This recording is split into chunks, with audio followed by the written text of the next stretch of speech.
जानी मानी कथावाचक देवकीनंदन ठाकुर ने देश के कई राज्यों में अल्पसंख्यक हो चुके हिंदुओं के लिए बड़ा कदम उठाया है।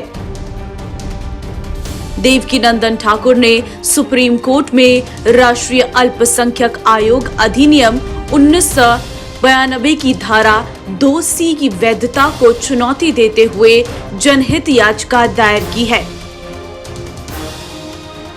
याचिका में जनसंख्या, धार्मिक एवं भाषाई आधार पर अल्पसंख्यक माने गए समुदाय को विशेष अधिकार देने और देश के विभिन्न राज्यों एवं जिलों में हिंदुओं की कम आबादी के बावजूद ऐसे अधिकारों से वंचित रखने को संविधान की मूल भावना के विपरीत बताया गया है। देवकीनंदन ठाकुर ने याचिका में राज्यों के साथ जिलेवार अल्पसंख्यकों के निर्धारण की मांग रखी है। देवकीनंदन ठाकुर द्वारा सुप्रीम कोर्ट में दायर याचिका में अल्पसंख्यक अधिनियम कानून को संविधान के अनुच्छेद 14, 15, 21, 29 और 30 के विपरीत बताया है।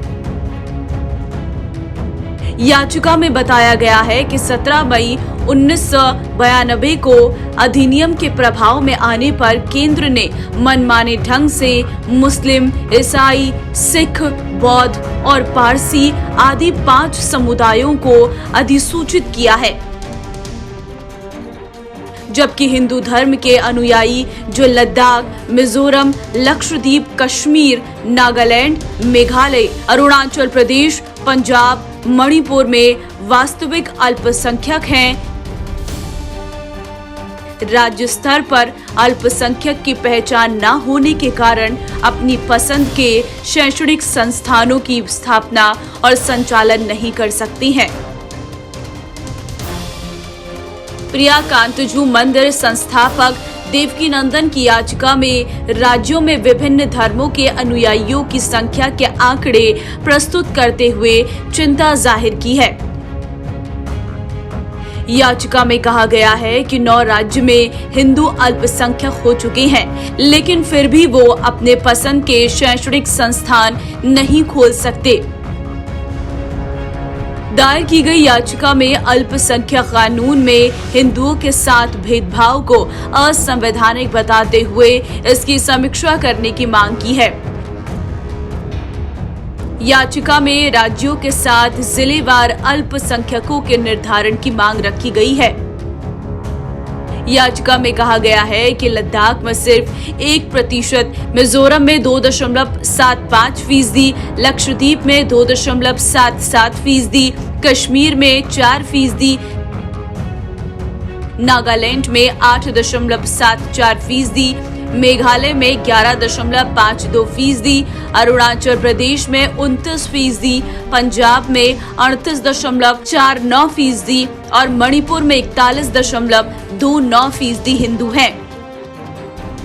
सरकार ने उन्हें एनसीएम अधिनियम की धारा 2C और एनसीएमआई अधिनियम की धारा 2F के तहत अल्पसंख्यक घोषित नहीं किया है। यहाँ हिंदू अनुच्छेद 29-30 के तहत संरक्षित नहीं है।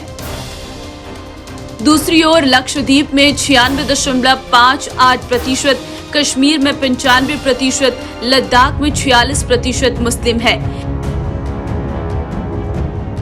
लेकिन अधिनियम के तहत केंद्र की पिछली सरकारों ने राजनीतिक लाभ के लिए मनमाने ढंग से मुसलमानों को अल्पसंख्यक घोषित किया है।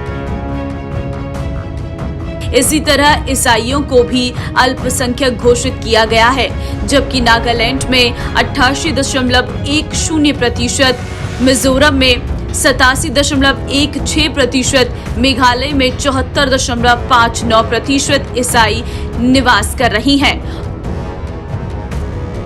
और पंजाब में 57.69% सिख हैं। लद्दाख में बौद्ध 50% हैं। ये भी अल्पसंख्यक माने गई हैं।